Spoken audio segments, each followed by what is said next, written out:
We thank you very much for this opportunity. And remember, Thabata. Stand firm, be stable to maintain sureness and constancy. So when you meet an enemy, be disciplined. Remember Allah, and remember Allah much, kathiran. And obey Allah and obey His messenger. And then not only that, not only should you remember Allah, but you should implement what Allah is telling you. Fall into no disputes.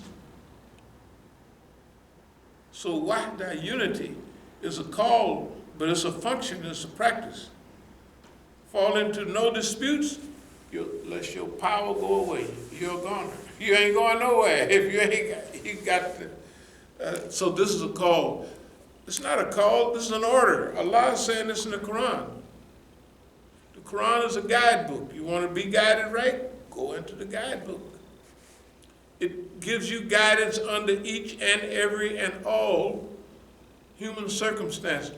And the one that made you know what you need. So that's why you got a book. The book is from Allah, isn't that right? And Allah gave you the book because Allah made you and gave you the book to give you the direction that you need, right? So thank you very much for the opportunity. Are there any questions? Do they have questions or comments, or how do they do it? Yeah, nah, they just had a few people on the live stream just give us salams and say mashallah.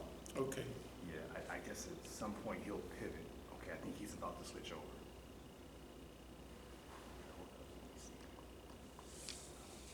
Okay, if he switch over, will it be like last time we had some question? The one we did in Canada, wasn't there some questions on that? Or did they just? He's getting on now. Huh?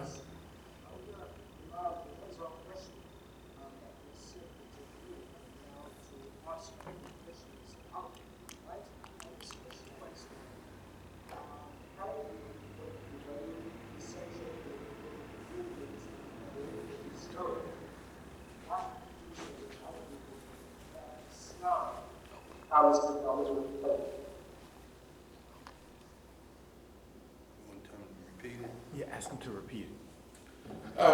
Bismillahirrahmanirrahim. Would you repeat what you just said?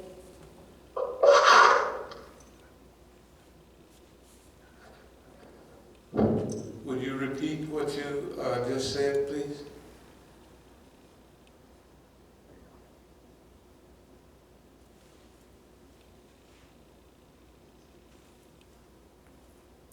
Okay. Yeah, he fell off the. Okay, he's back. Just a second, he's back. So would you repeat what you were saying? If there was a question, or if there's a Q&A, just let me know. Okay, shukran for bringing that up. A question I would like to know, given the direction of the social political movement in the United States, what is the likelihood of Islam becoming a dominant faith inside the US? What did it say? What's the likelihood of Islam becoming a dominant? Dominant faith. Yeah, or Faith. Faith. Oh, no. Well, that's a very good question. Here's the thing we're working on right now. There are just tons of strategies against us in the United States. Right now, this is our basic policy. It's called nonviolent resistance in the 21st century. Nonviolent resistance. It don't mean that you're not doing nothing. What it means is our view of nonviolent resistance and what it is in America, it means alternative resistance. Alternative resistance. And right now, this is one of our flyers. It has letters of introduction to DC area churches. We believe that nonviolent resistance is not the same type as Martin Luther King practiced. Nonviolent resistance here feeds into alternative resistance. Alternative resistance means that first the institutions should solve the problems in America. That means the Masjid, that means the churches, right? Because if you look in America, you can't convince the government of anything. You can't convince them to do good. It's impossible. If 2 people in Congress want to do good, the other 433 people would be against it because it's good. They don't allow that. Good, right? So not the government, but the people. And we believe that the Muslims in America, instead of voting and going through all that, they should go to the people first. Not try to vote in a good government, which is technically impossible. The system will not allow you to vote in a good government. Now, about Islam and its parts in America, we believe it's evolutionary. So whether it's the problem of racism, homelessness, and all of that, if you go around America and you see the amount of churches that are here, and now the amount of masajid that are here, if we, the religious community, begin to cooperate on a high level, right, then we would solve those problems. For instance, now if this is hard, or maybe even harder than a revolution, because we have our big car driving preachers, and I have some preachers who are friends of mine. I didn't talk to them about this, and it says, well, if you have drug treatment centers, maybe our churches could be, a few of them could be drug treatment centers, a few of our churches could be homeless. You know, these are big institutions, and there's a lot of them. It's everywhere you look, they are everywhere. So we saying alternative resistance means that we, the religious community, join with each other and solve the problems of the society with no governmental help, with no, just stay home, stay out of it, right? Okay, that's what nonviolent resistance means to us. It means alternative resistance. And we believe that churches and the masajid, we say we want to develop a way of life in America that Jesus, Moses, and Muhammad sallallahu alaihi wasallam would be proud of. That's what we say right here. And we pass these out. But I want to get to the crux of the matter. The churches and masajid have the people with a belief system. Love your neighbor, da, da, da, da. All right. It has an organizational structure. It's just used on. You ought to go to these churches and see the choir. Boy, they throw down. In fact, y'all are doing pretty good over there. I've seen them churches over there. I don't want to get into it. But no, hey, I'm talking about black churches, not just them big buses when they have program, and I'm telling you, I'm not talking about the little ones in Soweto and other places. But y'all could do it there too. Here's what we say. Churches have the organizational structure, the framework, and the process and the ideals, and enough dedicated individuals to change the world in which we live in. Right? Because the government can't change the world.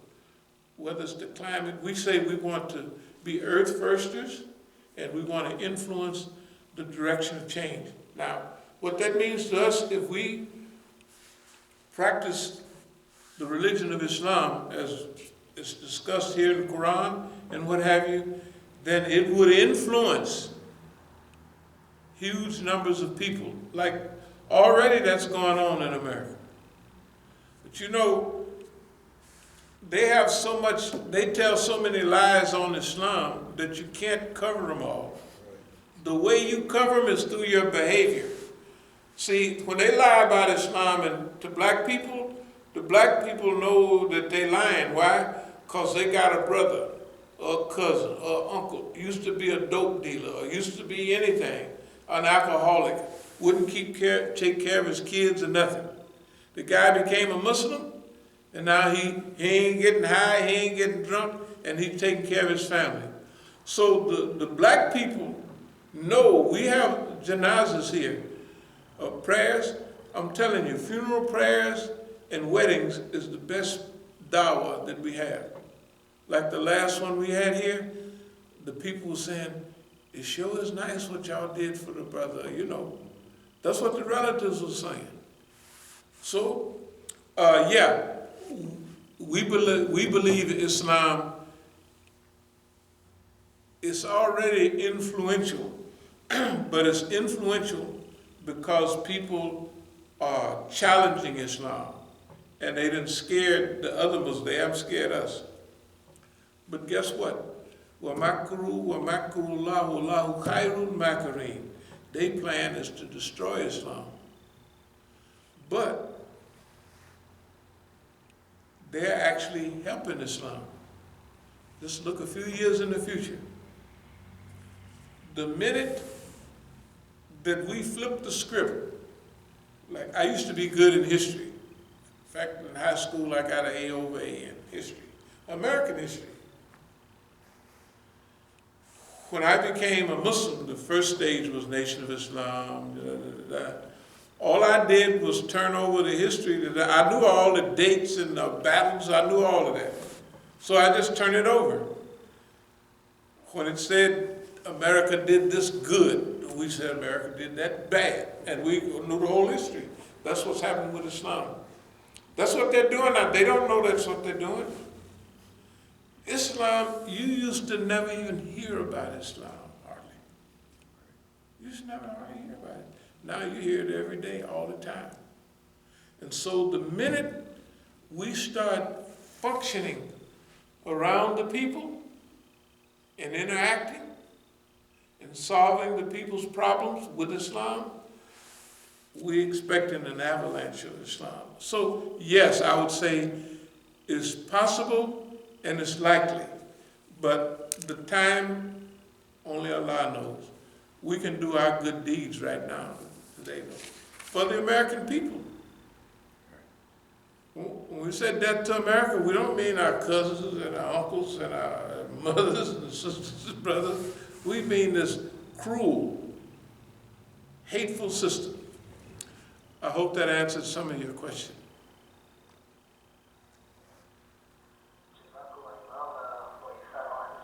Now, Imam, the next question comes from one of the brothers that has been part of the Islamic movement, including Target from Bahrain. And the question is that in recent times, President Trump has been seen as the most vocal and open supporter of the Zionists. As the president of the U.S., he wants to know why is the Zionist lobby currently throwing their support behind Biden as opposed to Trump in the past, in the recent times as we see right now. Well, he wants to know why do you have the Zionist lobby throwing their support behind Biden as opposed to Trump? Okay. All right, now y'all gonna be here a minute. I'm gonna explain to you the same thing that we have talked about. Number one, you have Donald Trump, you have Netanyahu, you have Kushner, and you have Mossad and the Zionist apparatus. It was just the other day, although we've had this idea from day one, why is Donald Trump putting in the hands of the Zionists? We'll try to be brief. Number one, someone had to know that Donald Trump was broke. That would be Netanyahu. Why would he know that? Because Kushner stayed in the same house years ago, and with, if you got Kushner Inc., you can find that in South Africa. So they made, the Zionists is the ones that hooked up this election for Donald Trump.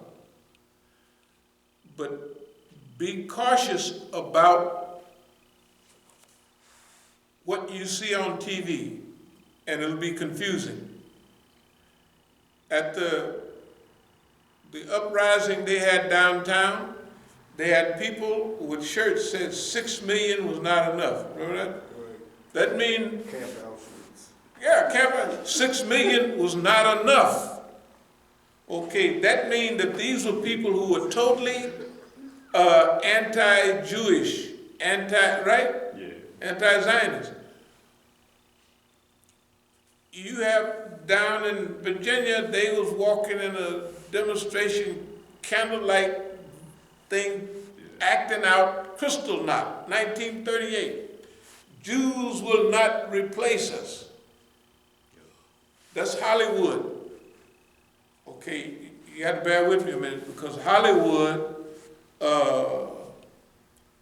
what they call them, smoke and mirrors. Let's get back to Donald Trump. The Zionists needed a man that was stupid but arrogant. He was ignorant and he was arrogant. And he was broke. He was living a lie. Donald Trump is flat broke. Okay? So Donald Trump would serve the interests of Musa, the interests of Netanyahu. Why did Donald Trump come in and throw away the little treaty with Iran? Why did they refuse people coming here? One of my friends, Javad Zarif, they said he can't come here because he talks too good. Remember that? Because Zarif, when you look, he's a friend of mine, I'm telling you. But when they was, what's the Rose? That Rose, a TV guy. Oh, Charlie Rose. Charlie Rose. It wouldn't make no difference, university, this, that, and other. When they would interview Javad Zarif, you would think they was entering him to run for president of the United States. They were so friendly. And he was taken in by him. Oh boy, these people love me. That's what he was thinking. Well, anyway. So why would they tear up the treaty? Because Iran was fully cooperating with it, and they would, right? They would get some benefits. From who? From everybody. Why he tear it up? Because he wanted it to. Netanyahu and Saudi Arabia, all along, they was jumping up and down and spitting and turning flips. We got it. We don't want you to sign that. Obama, Uncle Obama, the only good thing he did, they let a president do two or three, only 2 or 3. And that treaty was good, because now this treaty is going to expose everybody. This treaty was sanctioned by the UN. It's had the Big Six, whatever they call them. They signed on. So this was on the road. Well, why it didn't work? Because Netanyahu, his greatest fear is Iran. Have you studied the military precision and the growth and the organization of Iran, and engineering and science and weaponry, especially in missiles and drones and all of that? And plus Iran came in when Syria was ready to fall. Iran came in. Netanyahu and them still had the Golan Heights. The only other people that whooped them in the area was the Lebanese, Hezbollah, friends of Iran, right? Everybody that's doing them any harm is friends of Iran. Iran sees Syria being attacked.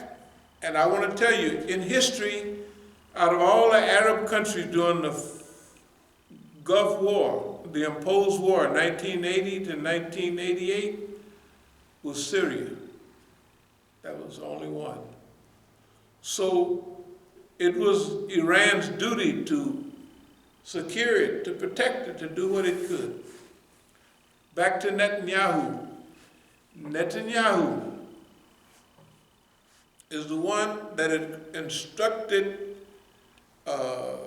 Donald Trump to make him his foreign advisor. This guy didn't just know 2 or 3 things. Why? Because the Mossad is going to instruct him on what to do. Look at the little phony little treaties they got with other handkerchief-headed Arabs. Okay, don't worry, that ain't gonna last no time. That is what those rich Arabs wanted to do all the time. They had underground connection with the Zionist state all along. And they were never pro-Palestinian. If you think they was pro-Palestinians, ask a Palestinian how they get treated in Kuwait and other places. They get treated like Sudanese. Arab, black, you know, Sudanese. Yeah, the Saudis are so arrogant and so stupid that they use all their money, their wealth, and power to fight against Islam. Okay, now, Netanyahu.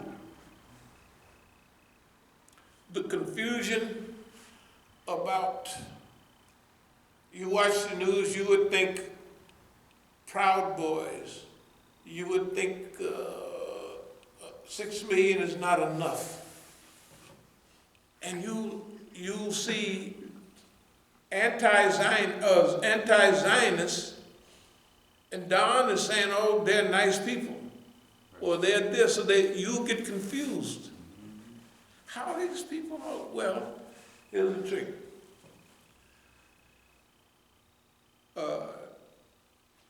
Donald Trump was put in power